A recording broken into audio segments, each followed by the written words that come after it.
Hi there, welcome to the latest episode of my 10-minute moan. The topic of this 10-minute moan is a very unusual story concerning Axel Rudakubana and what happened to the blood from this mass murderer. Now, this case has been peculiar since day one, and what I'm about to share with you is really quite worrying to me, because it doesn't make sense. When things don't make sense, there's normally good reason. Now, what I first of all need to do, I need to pay homage to the person who had highlighted this to me. And that was my new friend Sean, who I met down at London at the Tommy Robinson rally, who was the man I'd done the interview, who has got weeks to live. He is terminally ill and went to that protest because he wanted to do his bit for society. And I've spoken to Sean almost every day since. And through talking to him, he was explaining why he liked the channel. He's been a great follower of the channel. And hello, Sean, I'm sure he'll be watching this video. And he was telling me the sort of things that concerned him. And he mentioned to me the Rudakubana case and something very peculiar. And what he shared with me, I've looked into, and I'm now going to share with you. So I can't thank Sean enough for bringing this strange occurrence to my mind. Now, the first thing he pointed out to me was the Rudakubana footage, which we all seen, which was before his arrest. And this was footage from the taxi cab, and also some CCTV footage of before he arrived at the dance studio. And this is a coverage we've got here, sharing Sky News coverage. And that was coverage at first shot. That was him coloured in CCTV round about his own house. And as you can quite clearly see, he's got on a green hoodie, some denim type trousers, and trainers. Let me just go back a bit. So he's got what you can see are black Adidas trainers with a white stripe, very dark, almost dark blue or black jean type, obviously cargo pants, and a green hoodie. And the next bit of footage, that's him, I believe, close to his house going to get the taxi. And then he gets in the taxi, and we can see him, and the audio on this, the only thing you can hear him saying is confirming it's 32A. And that's the address of the studio. This is footage from the studio, which is from the taxi driver. He's obviously, you can see in the reflection there, it's a dash cam, and he's facing that door. And again, in this footage, you can see the green hoodie, the trousers. Can't see, and then that's him gone into the dance studio. So all very clear.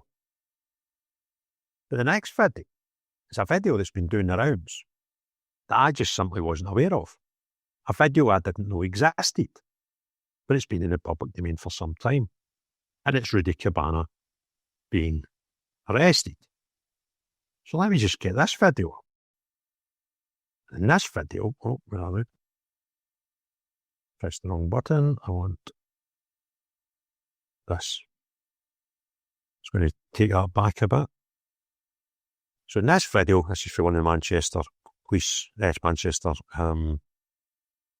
newspapers. So what you can see quite clearly here from the back is the green sweater in the same colour trousers as before. Let me play it on. Now, one other thing I want you to look at here. Look at the cop on the left and the height of his waist where he's got his handcuffs. And look at the height of this boy that's doubled over, because you can't really see his true height, because for the full video, he's doubled over. Now, Rudakubana has been described, although nobody's given his exact height, but as a slight boy of small stature for his age. Now, let me remind you, at this point, he's 17. But his hips are up to the height and past the height of the cop beside him, and looks as if he's also above the height of the cop behind him at this point. So let me just play it forward a bit. Now, you'll see there, again, you can just about see you get the identical trainers. Same coloured hoodie, and the same time, the trousers, if not identical. And this, if you look at surroundings, a wee bit too far there, we see been dropped by the taxi and checked through. So here he has been checked by the cops, and you'll see in a second that they're going to go round to the side, and you can see the front of his trousers and almost all of the front of his hoodie. Now, again, you can see he's always bent over, and he's always got his face hidden from the camera. And again, there's another shot you just seen there where his hips are and connect, in correspondence to the cops beside him. And we're still looking from the back 3/4 angle. But very shortly, the camera will eventually move round to the front. Here we go. But still not enough to see his face. And the way they're holding him, you're never going to see his face. But what I'm going to do is stop it there. Because what you can see there is almost all of the front of his right-hand side in his trousers. You can see the side, the sleeve, right-hand sleeve. And I don't know if he's right-handed or left-handed. And you can see a fair amount of the front of his sweater. Now, let me just remind you of the horrific things that came out in court. A lot of the victims were described by the amount of stab wounds they had, and some were about 100. But in total, this lad had stabbed, between all the victims, at least 290 times, because some of them there was a number put on, and some were just described as horrific injuries. But we know from the court notes that he stabbed a minimum of 290 times. What concerns me is, if you stabbed 290 times, I'm quite sure not only you, but the cops arresting you in this situation would be covered in blood. There we go. We're into the van. We've never seen the front of his face.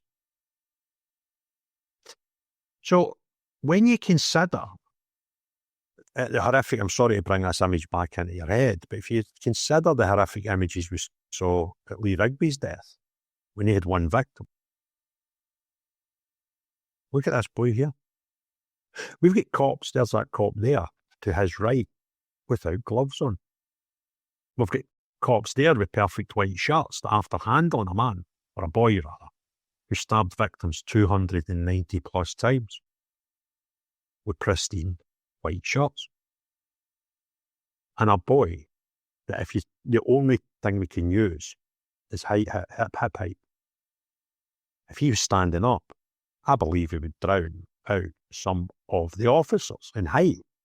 Rudakubana has been described as someone slight and of small stature for his age. Now, I don't know what this means, if it means anything at all. But if that's Rudakubana that's been arrested,